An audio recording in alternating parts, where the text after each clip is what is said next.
Okay. ఈరోజు market preview చేస్తాను. Actually morning నుంచి నేను ట్రేడ్ తీసుకునేది అండ్ నా స్టోరీ లైన్ ఏంటైతే ఉందో అది ఎక్స్‌ప్లెయిన్ చేస్తున్నాను. ప్రీవియస్ డే వీడియోలో మెన్షన్ చేసినట్టు మార్కెట్ ఏదైతే ఉందో బ్రేక్అవుట్ స్ట్రక్చర్ చేసిన తర్వాత అండ్ ఇది పడుతుంది ప్రీవియస్ ఇండ్యూస్‌మెంట్ సప్లై నుంచి పడుతుందని చెప్పి అనుకున్నాం కదా! సో, ఇక్కడ చూడండి. ఇది నాది ఇండ్యూస్‌మెంట్ హైయర్‌లో అండ్ ఎక్స్‌ట్రీమ్ సప్లై ఇది. అండ్ ఎక్స్‌ట్రీమ్ సప్లై నుంచి నాకు ఎప్పుడైతే ఆర్డర్ ఫ్లో చేంజ్ అయిందో అండ్ ఎప్పుడైతే ఎంట్రీ తీసుకున్నానో అవన్నీ ప్రీవియస్ వీడియోలో మెన్షన్ చేశాను. ఇక్కడ ప్రీవియస్‌గా లిక్విడిటీ కూడా జనరేట్ చేసింది. అండ్ ఇక్కడ డబుల్ బాటమ్ కూడా ఉంది. సో, బోత్ సైడ్స్ లిక్విడిటీ అనేది జనరేట్ చేసింది. బట్ ఎండ్ ఆఫ్ ది డేకి మార్కెట్ ఏదైతే ఈ 315 క్యాండిల్ చూడండి. క్యాండిల్‌తో ఈ బయర్స్ లిక్విడిటీ ఆల్రెడీ గ్రాబ్ చేసేసింది. అండ్ నేను బుల్లిష్ సైడ్ అసలు లేను. మ్యాక్స్ అయితే హైయర్ టైమ్ ఫ్రేమ్ అంతా బీరిష్ సైడ్ ఉంది కాబట్టి అండ్ ఇంకోటి కూడా మెన్షన్ చేశాను ప్రీవియస్ వీడియోలో చూసినట్టయితే ఫిబ్ లెవెల్స్ పెట్టుకున్నట్టయితే హై నుంచి లో వరకుని అది ఇంకా ఇప్పటికొచ్చి బుల్లిష్ సైడ్ తీసుకోవాలంటే మినిమమ్ ఎవరైనా ఇంట్రెస్టెడ్ ఉండాలి కదా! ఆపరేటర్స్ అనేది ఎప్పుడూని డిస్కౌంట్ లెవెల్‌లోనే కొనాలనుకుంటారు.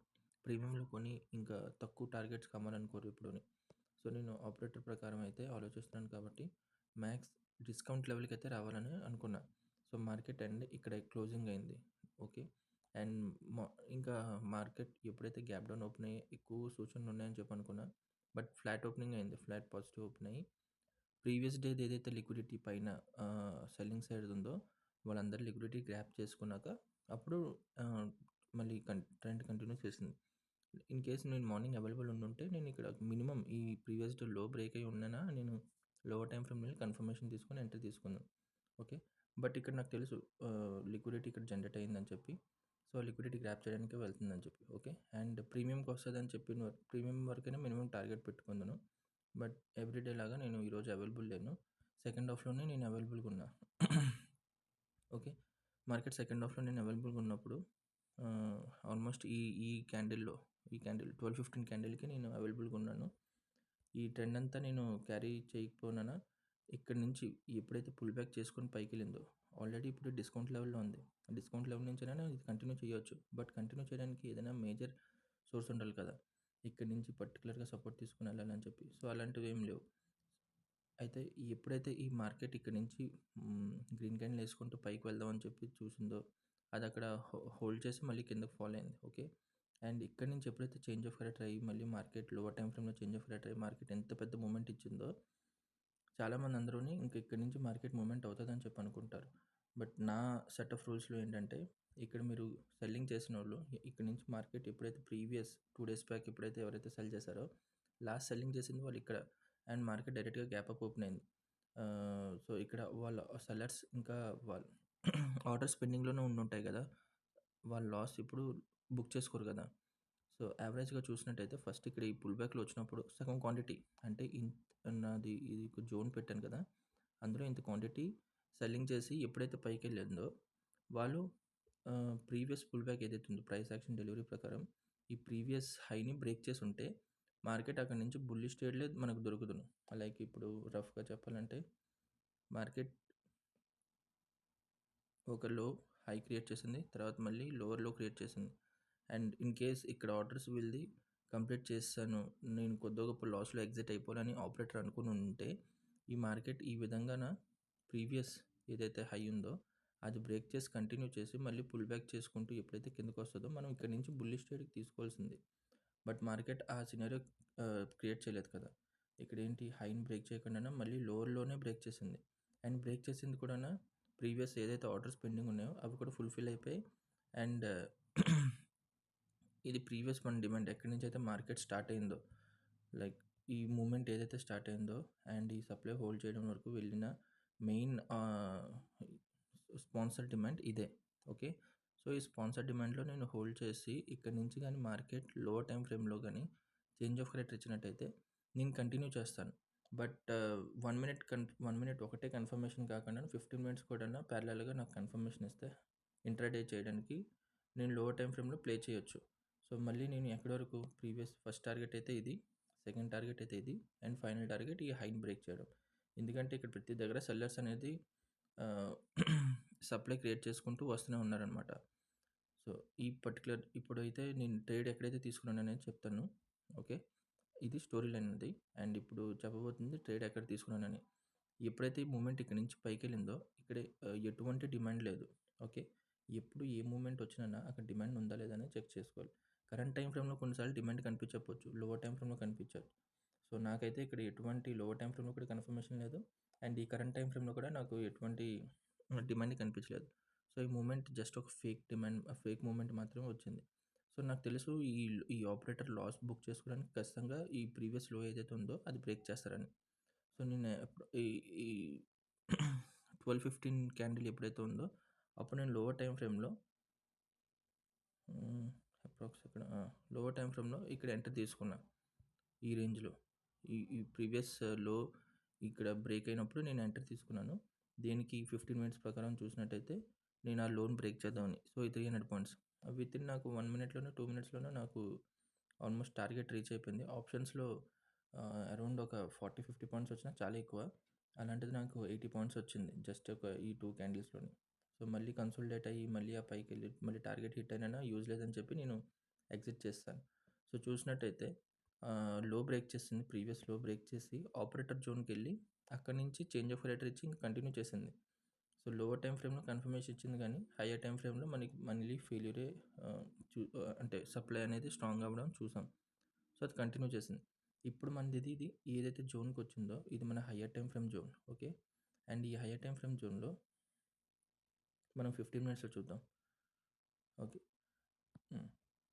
ఈ ప్రీవియస్ సప్లై ఏదైతే ఇంటర్నల్‌లో కూడా చూసినట్టయితే ప్రీవియస్ సప్లైని హోల్డ్ చేసి ఆ తర్వాత బ్రేక్ చేసింది. సో, ఇది మనకి ఒక డిమాండ్ అనమాట. ఈ డిమాండ్ ఇక్కడ హోల్డ్ చేసి గానీ మనకి ఎటువంటి చేంజ్ ఆఫ్ రేట్ ఇచ్చుంటే మనం ట్రెండ్ కంటిన్యూ చేద్దును. కానీ ఇదేం చేసింది? ఈ ఈ డిమాండ్‌ని కూడా బ్రేక్ చేసింది. ప్రీవియస్ డిమాండ్ ఏదైతే ఉందో ఇక్కడ ఇంటర్నల్‌లో అది కూడా చేంజ్ చేసింది. ఇక్కడ నేను మార్క్ చేయట్లేదు. అది లోవర్ టైమ్ ఫ్రేమ్‌లో ఉంటుంది కాబట్టి. బట్ ఇది నేను ఎక్స్‌ట్రీమ్ ఏదైతే ఉందో కంప్లీట్ జోన్ తీసుకున్న హైయర్ టైమ్ ఫ్రేమ్‌ది డే క్యాండిల్‌లో. సో, ఈ లో గాని బ్రేక్ అయిందంటే, ఈ పర్టిక్యులర్ లో పాయింట్ గాని బ్రేక్ అయిందంటే, మనం ఇక్కడి నుంచి 300 పాయింట్స్ ఈజీగాన అంటే డైరెక్ట్ ఎంట్రీ కూడా తీసుకోవచ్చు. ఈ లో బ్రేక్ అయిందంటే, డైరెక్ట్ ఎంట్రీ కూడా తీసుకొని, ఈ 350 పాయింట్స్ అంటే ప్రీవియస్ లోని కూడా ఇది బ్రేక్ చేసేస్తది. సో, ఈ 300 పాయింట్స్ మనం ఖచ్చితంగాన తీసుకోవచ్చు. ఓకే. లేదు అంటే కన్ఫర్మేషన్ ఎంట్రీ ఇక్కడి నుంచి బయింగ్ సైడ్‌కి నేను చూస్తున్నాను ఇప్పుడైతే ప్రెజెంట్. ఎందుకంటే ఇది స్పాన్సర్ డిమాండ్. ఈ డిమాండే ప్రీవియస్‌గాన ఈ లిక్విడిటీని అంతనా గ్రాబ్ చేయడానికి వెళ్ళింది. అండ్ ప్రీవియస్ హైని కూడా ఇది బ్రేక్ చేసింది ఈ స్పాన్సర్ డిమాండే. సో, ఈ స్పాన్సర్ డిమాండే నేను కొద్దిగా యూజ్ చేసుకుందాం అనుకుంటున్నాను. కొద్దిగా పుల్ బ్యాక్ కోసం అని చెప్పి. ఇన్ కేస్ పుల్ బ్యాక్ తీసుకున్న తర్వాత ఏదైతే ప్రీవియస్ సప్లై హై ఉన్నాయో ఇంటర్నల్ సప్లైస్ ఇవన్నీ ఇవన్నీ దగ్గర గాని రిజెక్షన్ వస్తేనే నేను ఎగ్జిట్ అవుతాను. లేదన్నట్టయితే అది ట్రైల్ చేసుకుంటూ కంటిన్యూ చేస్తాను. ప్రీవియస్ సప్లై వరకుని. ఓకే.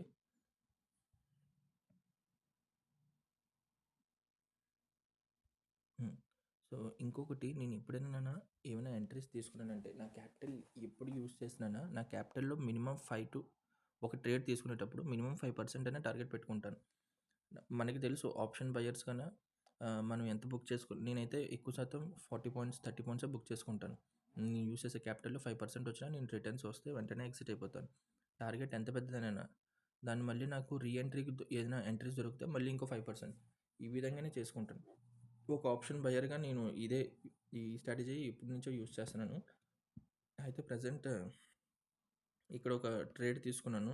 ఈ ట్రేడ్ ఏంటంటే ఈ లోన్ బ్రేక్ చేద్దాం అని చెప్పేసి, ఆ విధంగానే లో బ్రేక్ అయింది. నాకు 5% టార్గెట్ హిట్ అయింది. నేను ఎగ్జిట్ చేస్తాను. ఓకే. సో, ఇక్కడ నుంచి నేను బుల్లిష్ సైడ్‌కి వెళ్దాం అని చెప్పి అనుకుంటున్నానని చెప్పాను కదా! సో, ఈ పుల్ బ్యాక్‌లో చూసినట్టయితే ఈ ఈ డిమాండ్ బ్రేక్ అవ్వకుండా ఉండాలి. ఈ క్యాండిల్ లో బ్రేక్ అవ్వకుండా ఉండాల్సింది. బట్ అది బ్రేక్ అయిపోయింది. బ్రేక్ అయిపోతే ఇది మళ్ళీ మనకి ఎక్స్‌ట్రీమ్ ఏదైతే ఉందో మన ఎక్స్‌ట్రీమ్ ఈ డిమాండ్ ఎక్స్‌ట్రీమ్ డిమాండ్‌కైనా రావాలి. లేదంటే ఈ ఇండ్యూస్‌మెంట్ డిమాండ్‌కైనా రావాలి. ఈ పుల్ బ్యాక్ దగ్గరికైనా. అది ఎక్కడి నుంచి కాకుండా మధ్యలో నుంచే వెళ్తుంది. అండ్ ఇది కూడా క్యాండిల్స్ లోపల చూస్తే లోవర్ టైమ్ ఫ్రేమ్‌లో ఇండ్యూస్‌మెంట్ డిమాండే. ఇది గాని హోల్డ్ చేసి ఈ క్యాండిల్ హై గాని బ్రేక్ చేసిందనుకోండి. ఈ పర్టిక్యులర్ హై గాని బ్రేక్ చేసినట్టయితే మళ్ళీ కరెక్షన్ చేసేటప్పుడు నేను ఎంట్రీ తీసుకుంటాను. ఈ ప్రీవియస్ లిక్విడిటీ ఏదైతే ఉందో దాన్ని గ్రాబ్ చేయడానికి. సో, అలాంటి ఎంట్రీ ఏమైనా ఉంటే నేను ఇప్పుడు మెన్షన్ చేస్తాను తీసుకునేటప్పుడు. ఇక్కడ మన ప్రీవియస్ ఇండ్యూస్మెంట్ డిమాండ్ నుంచి అదే 15 మినిట్స్‌లో మనం టార్గెట్ ఎంట్రీ పెట్టుకున్నాం కదా! ప్రీవియస్ ఇండ్యూస్మెంట్ డిమాండ్ నుంచి ఇది పుల్ బ్యాక్ ఇచ్చింది అండ్ చేంజ్ ఆఫ్ రేట్ అయింది లోవర్ టైం ఫ్రేమ్లో. అండ్ ఎప్పుడైతే రీబ్యాలెన్సింగ్ చేయడానికి కిందకు వచ్చిందో, నేను ఆల్రెడీ మెన్షన్ చేశాను కదా, బయ్యర్స్ ఎప్పుడూ ఆపరేటర్స్ పెద్ద పెద్ద వాళ్ళు డిమాండ్ లేకపోయినా కొన్నిసార్లు డిమాండ్ మనం వెయిట్ చేస్తాం. ఇక్కడ ఎక్కడైనా లోవర్ టైం ఫ్రేమ్ డిమాండ్ కోసం వెయిట్ చేస్తాం, అది అక్కడి నుంచే పైకి వెళ్ళిపోతుంది. అది ఎందుకు మనం వెళ్ళిపోతుంది గ్రాప్ చేయలేము, అలాంటిది ఎంట్రీ మనం పట్టుకోలేము అంటే పట్టుకోవచ్చు. అది ఎందుకు ఎలాగంటే అప్పుడు ఈ ఫిబ్ లెవెల్స్ యూస్ చేసుకొని డిస్కౌంట్కి వస్తే, డిస్కౌంట్కి వచ్చిన తర్వాత ఎప్పుడైనా ఎంట్రీ ఇస్తే అక్కడి నుంచి మనం ఎంట్రీ తీసుకోవచ్చు. సో నాకు డిస్కౌంట్లో వచ్చిన తర్వాత నాకు ఎంట్రీ ఇక్కడ ఇచ్చింది ఈ క్యాండిల్లో. అండ్ నేను ఇక్కడ నుంచి నా స్టాప్ లాస్ మాత్రం దీని కింద పెట్టుకోవాలి సేఫ్గానా, కానీ అది చాలా పెద్ద అవుతుంది. నేను తీసుకుంది ఈ క్యాండిల్ ప్రకారం కాబట్టి దీనిలో కింద పెట్టుకుంటాను. అండ్ టార్గెట్ ఏమవ్వాలి తెలుసా, 15 మినిట్స్లో మనం వెళ్ళినట్టయితే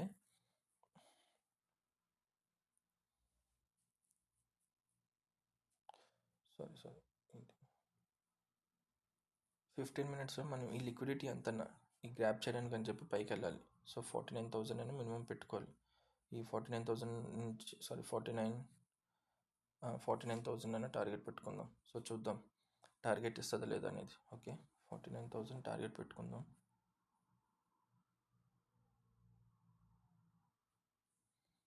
ఓకే, ఇక్కడున్న ఈ ట్రెండ్ లైన్ లిక్విడిటీ ఏదైతే ఉందో ఇదంతా గ్రాప్ చేద్దామని చెప్పి తీసుకుంటున్నాను ఈ ట్రేడ్ అయితే. సో చూద్దాం ఏమవుతుందో, స్టాప్ లాస్ హిట్ అవుతుందా లేదా. In case stop loss hit అయినా మళ్ళీ ఇన్ కేస్ ఏదైతే మనం చెప్పాం కదా సేఫ్ ఎంట్రీ, ఇక్కడ మనకి ఎక్కడైనా ఇచ్చినా మళ్ళీ ఎంట్రీ, నేను మళ్ళీ ఎంట్రీ తీసుకుంటాను. ఈ లో నుంచి ఈ లో వరకు మధ్యలో 50 పాయింట్స్ ఉంది.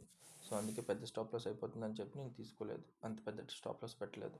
ఓకే, ఈ స్టాప్ లాస్ హిట్ అయితే మళ్ళీ ఇక్కడ ఎక్కడైనా కన్ఫర్మేషన్ వస్తే మళ్ళీ ఎంట్రీ తీసుకుంటాను బుల్లిష్ సైడ్. ఇక్కడ మనం ఎంట్రీ తీసుకున్నప్పటి నుంచి ఒక 100 పాయింట్స్ మూమెంట్ అయితే అయింది. ఓకేనా, అండ్ ఇక్కడ నుంచి ఏదైతే ఫాలో వస్తుందో ఇది జస్ట్ నేను చూపిస్తున్నాను, అప్రాక్స్ 122 పాయింట్స్. ఓకే, సో మనకి ఇక్కడ నుంచి ఫాలో వచ్చింది కదా, ఈ ఫాలో వచ్చింది అని చెప్పేసి మనం ఎగ్జిట్ చేసి అని అవసరం లేదు. బట్ ఇక్కడ మీరు చూసినట్టయితే ఇది కూడా ట్రెండ్ అండ్ లిక్విడిటీ ఫామ్ చేస్తుంది మెల్లిగా. అంటే బయ్యర్ స్టాప్ లాస్లు కింద ఉన్నాయి, ప్రతి దగ్గర పుల్ బ్యాక్ వచ్చినప్పుడల్లా ఎంట్రీస్ తీసుకుంటున్నారు. అలాగని ఇప్పుడు ఎక్కడి వరకు మనం తీసుకోవచ్చు అంటే మినిమం ఇక్కడ చూడండి గ్యాప్ ఉంది. సో ఇక్కడ లాస్ట్ బయింగ్ చేసేటోళ్ళకి అసలు ఎగ్జిట్ చేయడానికి ఆప్షన్ లేదు, డైరెక్ట్గా సెల్ చేసి ఒక చాలా పెద్ద స్టోక్లోనే కిందకి తీసుకొచ్చారు. అండ్ కంటిన్యూస్ సప్లై కూడా బ్రేక్ చేసింది. నా వ్యూ అయితే సేమ్ అదే. సెల్లర్స్ ఇప్పుడైతే బయర్స్ లిక్విడిటీ తీసుకున్నారు కదా, ప్రీవియస్గా ప్రతి దగ్గర బయింగ్ చేసేటోళ్ళు అందరూ బయర్స్ లిక్విడిటీ తీసుకున్నారు. సెల్లర్స్ లిక్విడిటీ ఇక్కడ లే అవుతుంది కాబట్టి ఈ సెల్లర్స్ లిక్విడిటీ తీసుకొని అప్పుడు మళ్ళీ ఫాల్ కంటిన్యూ చేయొచ్చు అని చెప్పి అనుకుంటున్నాను, అందుకే ట్రేడ్ తీసుకున్నాను. సో చూద్దాం ఎండ్ ఆఫ్ ది డే కల్లా ఎంతైతే టార్గెట్ ఉందో అంతకే ఎగ్జిట్ చేస్తాను. బీటీఎస్టీకి అయితే ఎటువంటి హోల్డ్ లేదు, ఎందుకనంటే ఇది వెళ్తుంది ఒక ఇండ్యూస్మెంట్ డిమాండ్ నుంచి, ఒక ఇండ్యూస్ చేయడానికి మాత్రమే. సో ఎంతైతే ప్రాఫిట్ ఉంటుందో అంత బుక్ చేసుకొని డే క్లోజ్ చేస్తాను.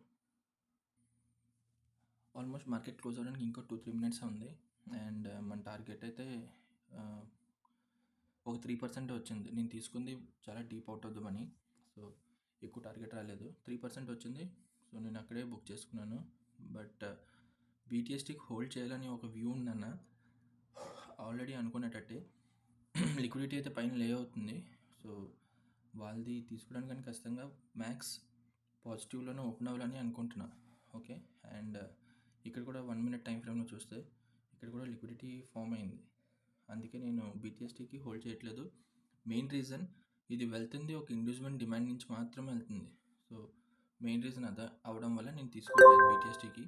అండ్ చూద్దాం రేపు మార్నింగ్ కానీ పాజిటివ్ ఓపెన్ అయింది అండ్ ఇక్కడి నుంచి సేమ్ ఈరోజు మార్నింగ్ ఎలాగైతే ఫాలో అవుతుందో ఈ విధంగా ఇటువంటి లిక్విడిటీ గ్రాప్ చేసుకొని ఇక్కడ నుంచి క్లోజ్ అయిపోతే నెక్స్ట్ కానీ 15 మినిట్స్లో బ్రేక్ అయిన తర్వాత మీరు ఎంట్రీ తీసుకోవచ్చు.